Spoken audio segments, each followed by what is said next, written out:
Bismillahirrahmanirrahim. Assalamualaikum warahmatullahi wabarakatuh. Bersyukur kepada Allah dengan mengucapkan Alhamdulillahirabbil alamin.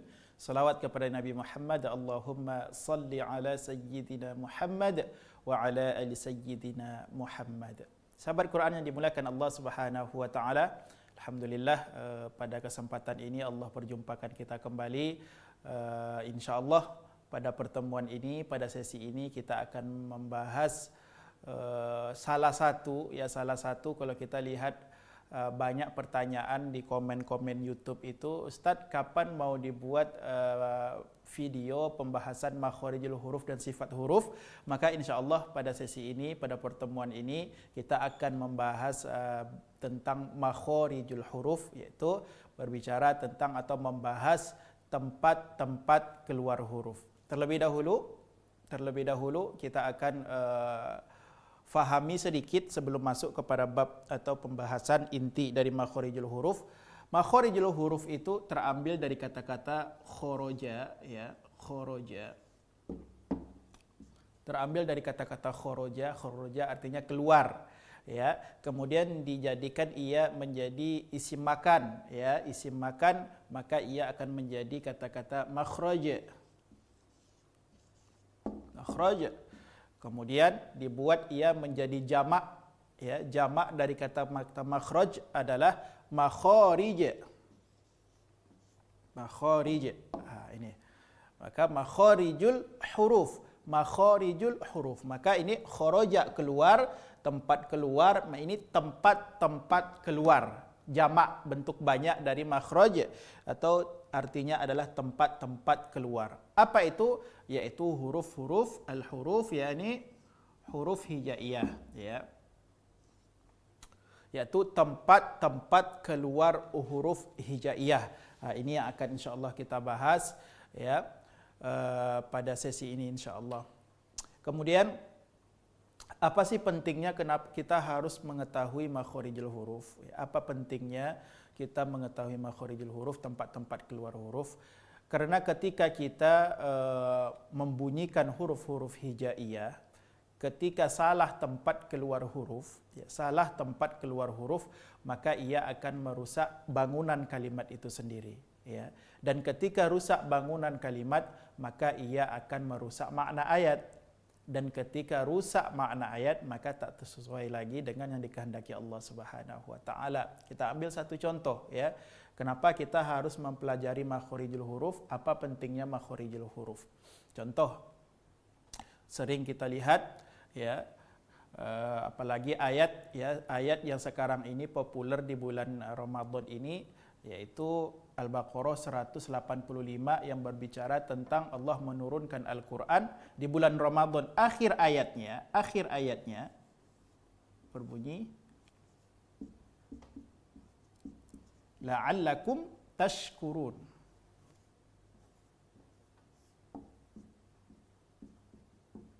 Tashkurun. Nah, lihat. Apa pentingnya kita mengetahui makhorijul huruf? Kita fokus ke huruf shin saja. Makhraj dari huruf shin ini, makhraj dari huruf shin ini adalah wastul lisan. Wastul lisan, tengah-tengah lidah nempel ke tengah-tengah langit-langit atas. Ini.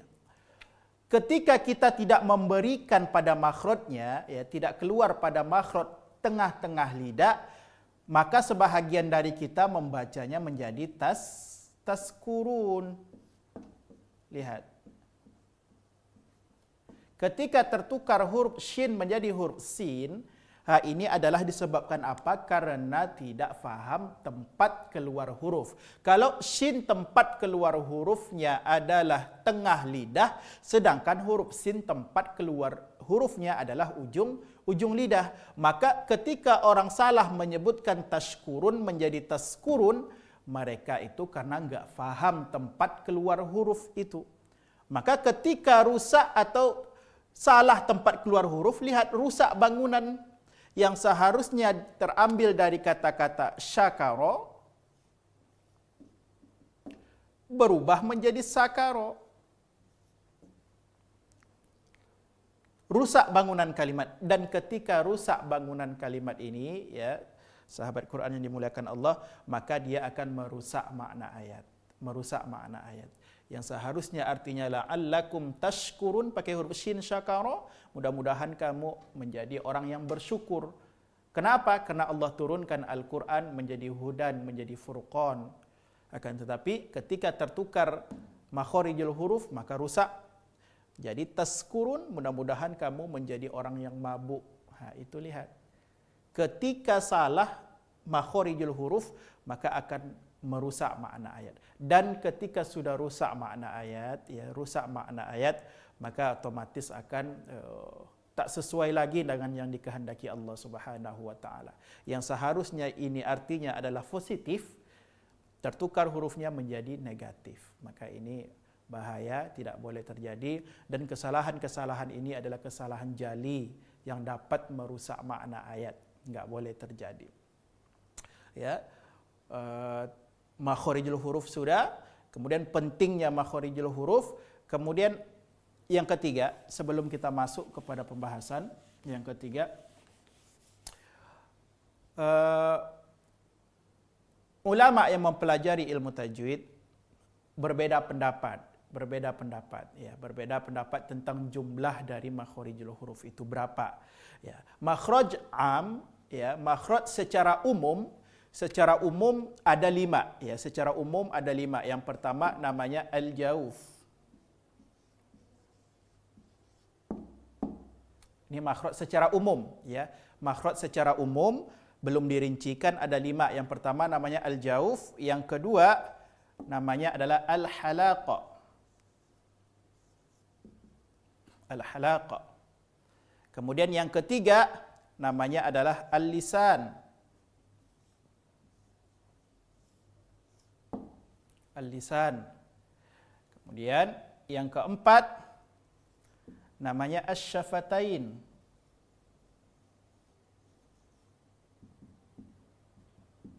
Syafatain. Dan yang kelima namanya adalah al-khayshum.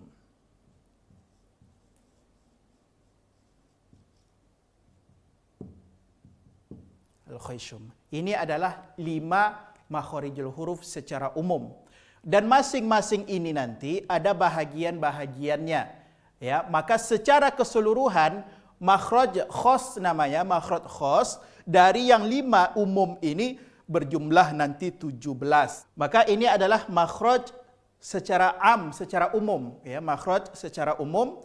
Kemudian jumlah makhraj khas nanti yaitu rincian dari yang 5 ini berjumlah 17. Berjumlah 17. Maka dan tidak semua ulama-ulama qurra sepakat bahwasanya jumlah dari makharijul huruf ini 17, ya. Ada yang mengatakan 16, ada juga yang mengatakan 14. Seperti itu, ya.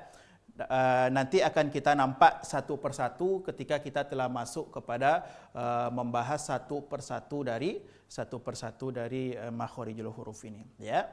Makhrajnya sudah, kemudian pentingnya kita mempelajari makharijul huruf juga sudah, kemudian juga kita sudah sampaikan tentang jumlah dari makharijul huruf, yaitu secara umum ada 5, akan tetapi secara khusus nanti, ya, biarpun berbeda-beda pendapat, akan tetapi pendapat yang lebih dipilih yaitu yang dikatakan oleh Imam Jazari dalam matanya, makharijul hurufi 17 ala alladhi yakhtaruhu man ikhtabar. Maka pendapat yang lebih mukhtabar, yang lebih dipilih, yaitu menyatakan makharijul huruf secara keseluruhan nanti berjumlah 17. InsyaAllah kita akan langsung masuk kepada al-jauf, ya. Kita akan bahas al-jauf terlebih dahulu.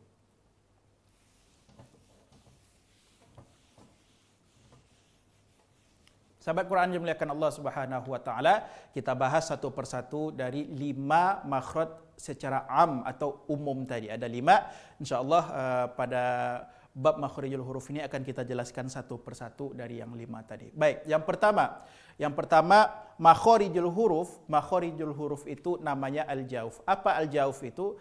Al-jauf itu adalah rongga mulut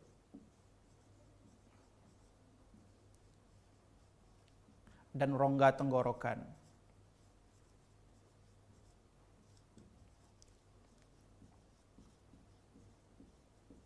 Ini arti al-jauf ya.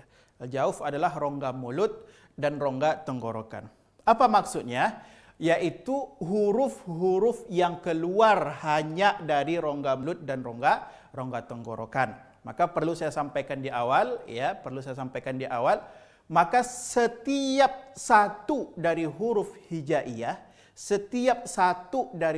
hijaiyah, maka dia hanya memiliki satu tempat keluar huruf. Ya, satu huruf hijaiyah hanya memiliki satu tempat keluar huruf. Kalau dia tidak al-jauf, berarti dia al-halaq. Kalau tidak al-halaq, al-lisan. Kalau tidak lisan, berarti syafatain. Kalau tidak syafatain, dia khayshum.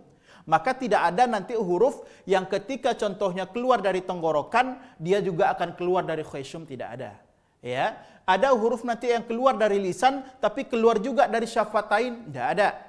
Masing-masing huruf hijaiyah hanya memiliki satu tempat keluar huruf. Kecuali nanti ada dua huruf, yaitu huruf mim dan huruf nun.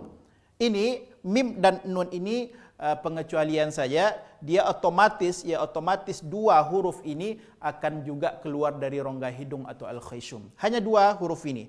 Selain huruf yang dua ini, maka hanya memiliki satu tempat keluar huruf. Nanti dalam praktek akan nampak, kita lihat. Al-jauf. Apa huruf dari al-jauf ini? Huruf dari al-jauf adalah bisa mudah kita ingat, yaitu huruf mad tabi'i. Huruf mad tabi'i. Apa huruf mad tabi'i? Yang pertama alif mati, sebelumnya baris atas. Yang kedua wawu mati atau wawu sukun, sebelumnya baris dhammah. Dan yang ketiga ya mati, sebelumnya baris kasrah. Ini dari huruf dari al-jauf ya. Al-jauf tadi artinya rongga mulut dan rongga tenggorokan. Kita ambil contoh. Qala yaqulu qila. Nah, ini dia. Huruf dari al-jauf adalah huruf mad tabi'i. Alif mati sebelumnya baris atas, wawu mati sebelumnya dhammah, kemudian ya mati sebelumnya kasrah. Contohnya qala. Ketika kita membaca qa, maka dia dibaca panjang, dan panjangnya suara itu terasa sekali keluar dari rongga tenggorokan dan rongga mulut. Qala. Qala.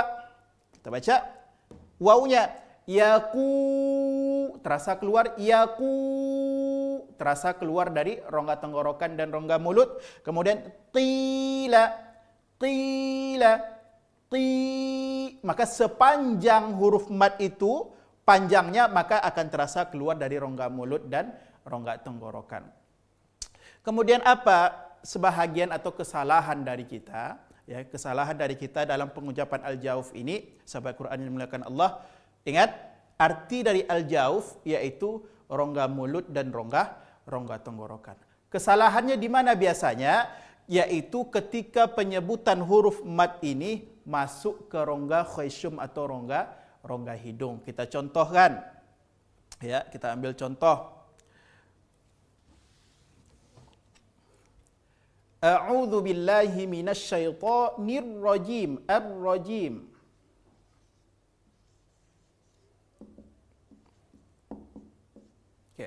Lihat. Ya, kita melihat.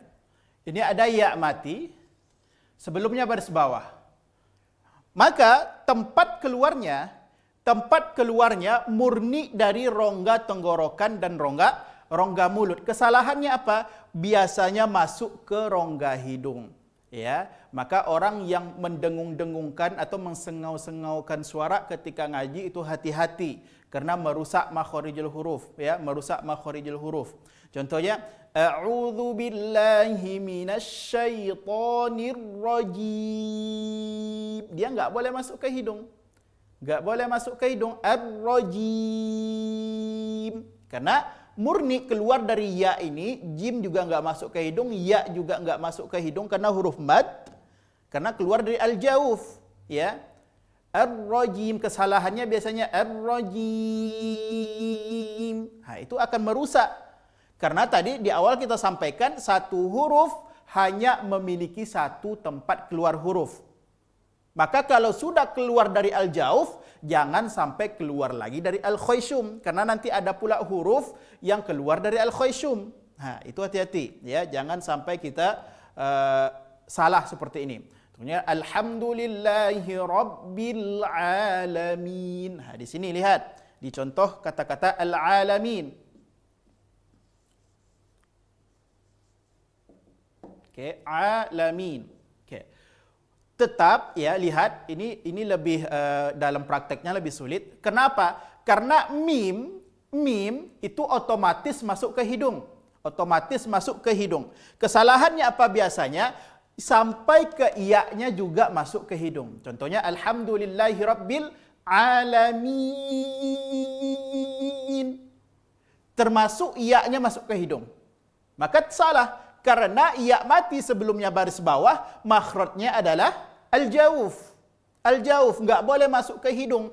Mimnya masuk ke hidung, iya-nya enggak boleh masuk ke hidung. Maka alhamdulillahi rabbil alami, mi masuk ke hidung, setelahnya kembalikan lagi ke makhraj al-jauf. Al-alamin. Mi-nya masuk ke hidung, akan tapi ya-nya enggak boleh. Kalau dibaca al-alamin sampai habis, maka rusaklah makhraj dari al-jauf. Itu ya, itu perlu kita perhatikan. Banyak lagi. Ar-Rahmanir Rahim, Ar-Rahim. Contoh lagi. Ya, Ar-Rahim. Ha. Ada ya mati sebelumnya baris kasrah. Ya mati sebelumnya baris bawah. Ingat, murnikan keluarnya dari tenggorokan dan rongga mulut. Ar-Rahim. Kesalahannya biasanya masuk ke hidung. Maka salah kalau kita ngaji, membaca Al-Quran dengan mensengau-sengaukan suara. Bismillahirrahmanirrahim. Rusak makharijul huruf. Karena murni dari al-jauf, rongga mulut dan rongga tenggorokan. Begitu juga kalau contohnya yu'minun, yu'minun. Waw mati sebelumnya baris dhammah. Juga ya alladzina. Ya, alladzina. Ini tadi. Alladzina. Ya, al-mustaqim. Ya, mustaqim. Qafnya baris bawah. Ya, jangan mustaqim. Maka rusak makharijul huruf. Itu hati. Jadi untuk al-jauf mudah kita mengingatnya. Mudah yaitu ingat saja huruf mad tabi'i. Ada 3, alif mati sebelumnya baris atas, waw mati sebelumnya dhammah, kemudian ya mati sebelumnya kasroh. Dalam prakteknya, dalam pengucapannya, ini hati-hati. Jangan sampai kita salah dalam pengucapannya.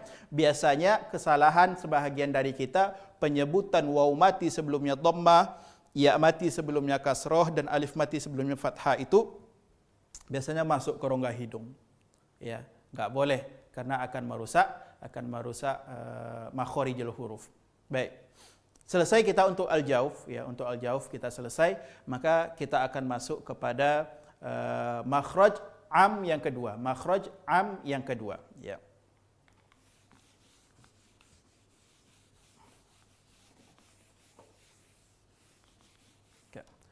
Makhraj am yang kedua, ya, setelah kita selesai al-jauf rongga mulut dan rongga tenggorokan. Kita masuk kepada makhraj yang kedua. Makhraj yang kedua namanya adalah al-halaqa. Ya. Namanya al-halaqa. Apa arti al-halaq? Itu rongga tenggorokan.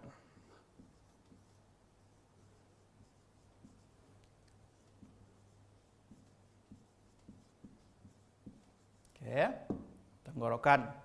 Al-jauf artinya rongga mulut dan rongga tenggorokan, sedangkan al-halaq rongga tenggorokan. Apa maksudnya? Yaitu huruf-huruf hijaiyah, huruf-huruf hijaiyah yang hanya keluar dari rongga tenggorokan saja. Hanya keluar dari rongga tenggorokan saja. Untuk rongga tenggorokan ini ada 3 bahagiannya. Ada 3 bahagiannya. Yang pertama namanya adalah aqsal halqi.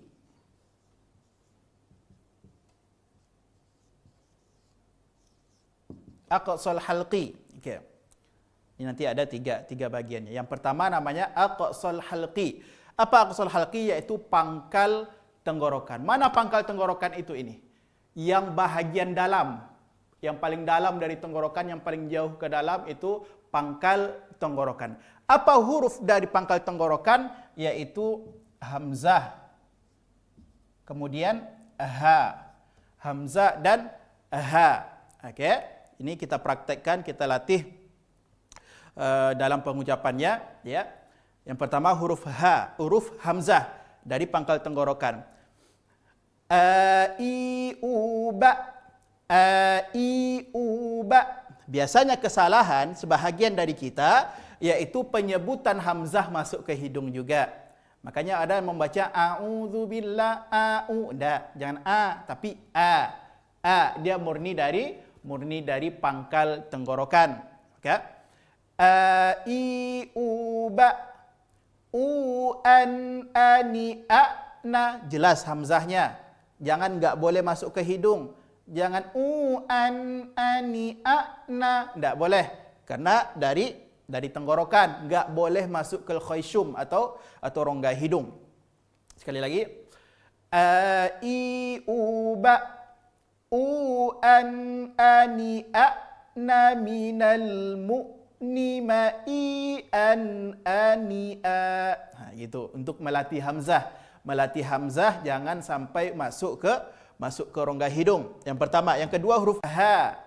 Huruf ha. Biasanya orang penyebutannya terlalu kuat nanti seperti sampai bergetar ke dada, katanya seperti itu. Tidak, ya, tidak seperti itu juga. Karena sifat dari huruf ha ini namanya khofa. Khofa lembut, ya. Nanti selesai kita membahas makhorijul huruf, insyaallah kita akan bahas juga sifat huruf. Okey, hamzah sudah selesai. Yang kedua huruf ha. Juga ha, hi, hu, bah.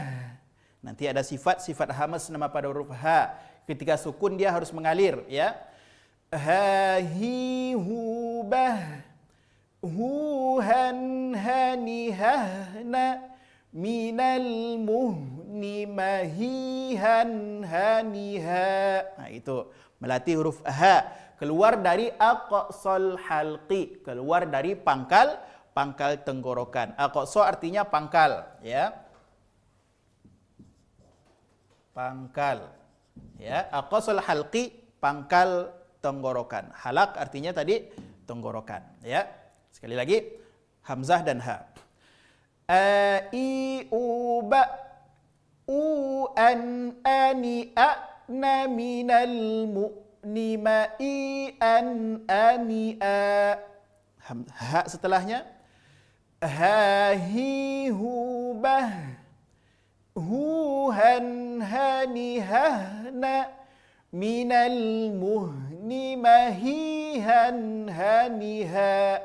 Murni dari pangkal tenggorokan. Ini bagian yang pertama. Bahagian yang pertama dari al-halaq. Kita masuk yang kedua. Namanya adalah wastul halqi.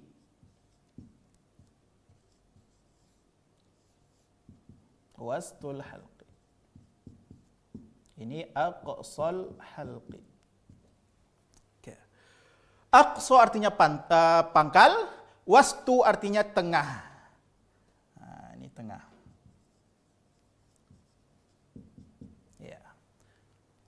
Maka ini pangkal, naik sedikit sampai ke sini. Ini adalah namanya tengah-tengah tenggorokan. Maka tengah-tengah tenggorokan maksudnya huruf-huruf yang keluar dari tengah-tengah tenggorokan. Apa hurufnya? Yaitu 2 huruf. Yang pertama huruf ha, kemudian huruf ain. Huruf ha dan huruf ain. Okay, sahabat Quran dimuliakan Allah Subhanahu wa taala. Kita latih kembali dua huruf ini, huruf ha dan huruf a. Okay. Untuk melatih ini, ya, pertama kita bunyikan huruf ha dulu. Ya, ini murni keluar dari tengah tenggorokan.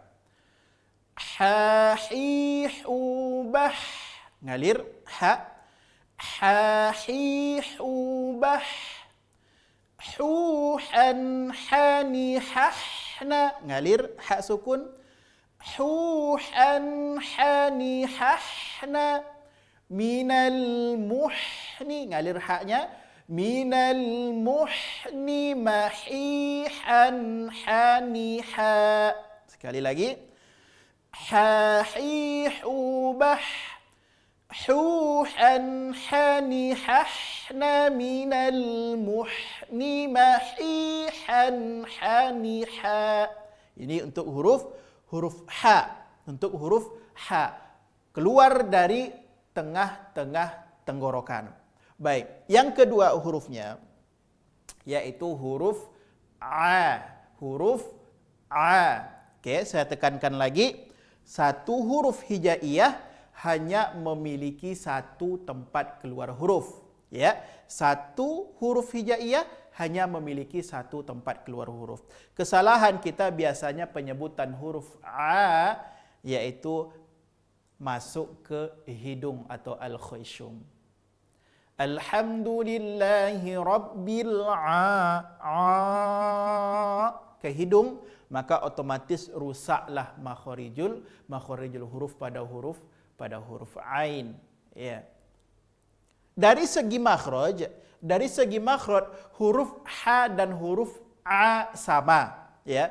Kalau kita rasakan, kalau kita latih, kita sebut, kalau yang mohon maaf normal dalam ngomongnya, enggak masuk ke hidung, enggak sengau, enggak ada orang yang membaca huruf a ini masuk ke hidung.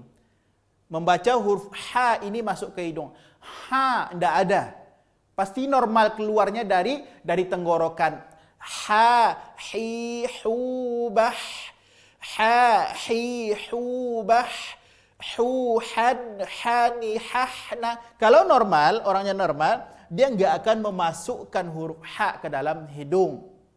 Iya. Akan tetapi, kenapa sebahagian kita penyebutan huruf a itu masuk ke hidung? Berarti ada yang salah. Ada yang harus diperbaiki. Karena dari segi makhraj sama, enggak ada beda, ya, sahabat Quran, enggak ada beda antara huruf ha dengan huruf a. Sama-sama murni keluar dari tenggorokan atau tengah-tengah tenggorokan. Kita latih coba, ya, kita latih. Rasakan, pencet hidung masing-masing untuk melatihnya di rumah, ya. Rasakan kalau masih bergetar rongga hidung, maka masih salah makhraj dari huruf ain. Contohnya ai'uba. Ai'uba. Yang salahnya seperti ini. Ai'uba. Nah, itu salah karena masih masuk ke rongga khayshum atau rongga hidung. Salah karena huruf a murni keluar dari tengah-tengah tenggorokan, ya. Ai'uba. U'an ani a'na minal mu'ni ma'i'an ani jelas, enggak boleh masuk ke rongga hidung, ya. Ai'uba. U'an ani a'na minal mu'ni. Minal mu'ni, bukan minal mu'ni. Mu'ni berarti masuk ke hidung. Nah, ini hati-hati, ya. Maka murni huruf ha dan huruf a ini keluarnya dari wastul halqi, yaitu keluar dari tengah-tengah tenggorokan. Untuk huruf ha ini yang perlu kita banyak latih, ya. Ini yang perlu kita banyak latih. Jangan sampai ain masuk ke hidung. Makanya a'udzubillah a'udzu billah, bukan a'udzu bil berarti salah, tapi tidak ada masuk ke rongga hidung. Nah ini banyak kita latih huruf a. Sekali lagi kita latih dua huruf ini. Ha hi hu bah hu han hani hahna minal muhni mahi han hani ha. Murni keluar dari tengah tenggorokan. Yang kedua huruf ain. A'i uba' an ani a'na minal mu'ni ma'i an ani a. Okey, selesai kita bahagian yang kedua, ya, bahagian yang kedua dari tenggorokan, yaitu tengah-tengah tenggorokan. Kita masuk bahagian yang terakhir dari tenggorokan, yaitu namanya yang ketiga adnal halqi.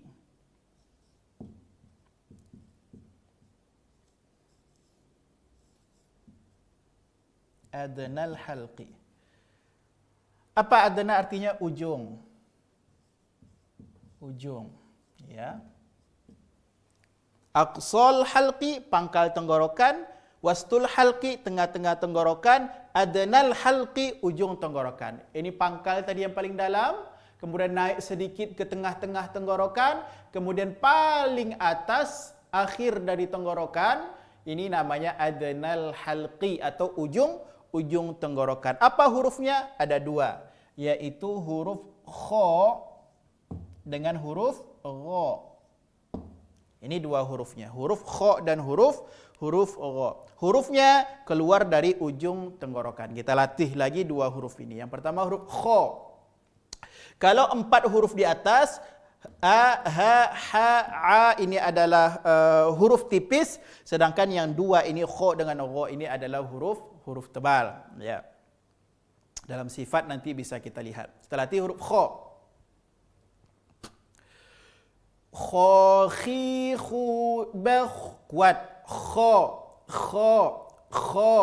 Kalau terlalu kuat juga atau terlalu lemah menjadi kha, belum. Kha, tidak, tapi kho. Bunyi vokal huruf tebal adalah huruf o. Itu. O, kho, ya. Bukan kha, bukan khairil, tapi khairil, bukan kha, ya. Kho, khi, khu, bakh, khu, khon, khoni, khokhna, minal mukhni, makhi, khon, khoni, kho. Itu huruf kho, ya, keluar dari ujung. Bisa dirasakan di sini. Kho, khi, khu, ujung, ya. Sekali lagi huruf kho. Kho, khi, khu, bakh, khu, khon, khoni, khokhna, minal mukhni, makhi, khon, khoni, kho. Huruf kho. Yang kedua huruf gha. Huruf gha sama rasa, ya. Terasa di ujung tenggorokan keluarnya, tapi lebih lembut saja bunyinya daripada huruf kha. Kita latih. Ghi, ghu, bag. Ya, jangan terlalu kuat nanti jadi gha, tidak, tapi ghu. Ghi, ghu, bag. Ketika baris bawah, dua huruf ini bukan dibaca khi, bukan li, tidak, tapi khi, karena marotibut tafkhim, tingkatan tafkhim, tingkatan tebal yang paling rendah adalah ketika baris bawah. Maka ini dia bukan huruf itbaq, nanti nampak dalam sifat. Maka dibacanya khi, bukan khi, tidak, ya. Huruf gha. Ghi, gu, bag, gu, ghan, ghani, ghawna, minal mughni, maghi, ghan, ghani, gha. Ya, Ini semua dua huruf ini keluar dari adnal halqi. Sekali lagi dua huruf ini kita ulang. Kha khi khu bakh khu khon khoni khokhna minal mukhni ma khi khon khoni kho. Huruf kha. Kemudian yang kedua huruf gha. Gha ghi ghu bagh ghan ghani ghana minal mughni maghi ghan ghani gha. Okey, alhamdulillahirabbil alamin. Selesai kita pada makhraj am yang kedua, iaitu pada makhraj halaq tenggorokan. Okey, kita ulang sedikit. Al-jauf artinya adalah rongga mulut dan rongga tenggorokan. Kesalahannya biasanya adalah dalam penyebutannya masuk ke rongga hidung, yaitu hurufnya huruf mat tabi'i. Alif mati sebelumnya atas, waw mati sebelumnya dhammah, ya mati sebelumnya kasrah. Yang kedua al-halaq, ya artinya yaitu rongga tenggorokan. Ada tiga makhraj. Yang pertama aqsal halqi, pangkal tenggorokan, hurufnya hamzah dan ha. Yang kedua wastul halqi, tengah-tengah tenggorokan, hurufnya adalah ha dengan huruf a. Dan yang ketiga yaitu adnal halqi. Adnal halqi yaitu artinya ujung tenggorokan, hurufnya juga ada dua, yaitu huruf kha dan huruf gha. Sahabat Quran dimuliakan Allah, alhamdulillah sudah kita bahas dua makharijul huruf yang secara amnya atau umumnya. InsyaAllah pada pertemuan berikutnya kita akan bahas satu makhraj setelahnya, yaitu insyaAllah kita akan bahas makhraj lisan, ya, lisan. Dan makhraj dari lisan inilah, lidah inilah huruf yang paling banyak keluar, ya, huruf hijaiyah yang paling banyak keluar yaitu dari lisan. Alhamdulillahirabbil alamin, mudah-mudahan bermanfaat, bisa kita latih huruf-huruf dari al-jauf dan halaq ini di rumah. Insyaallah kita jumpa pada sesi berikutnya. Terima kasih banyak. Assalamualaikum warahmatullahi wabarakatuh.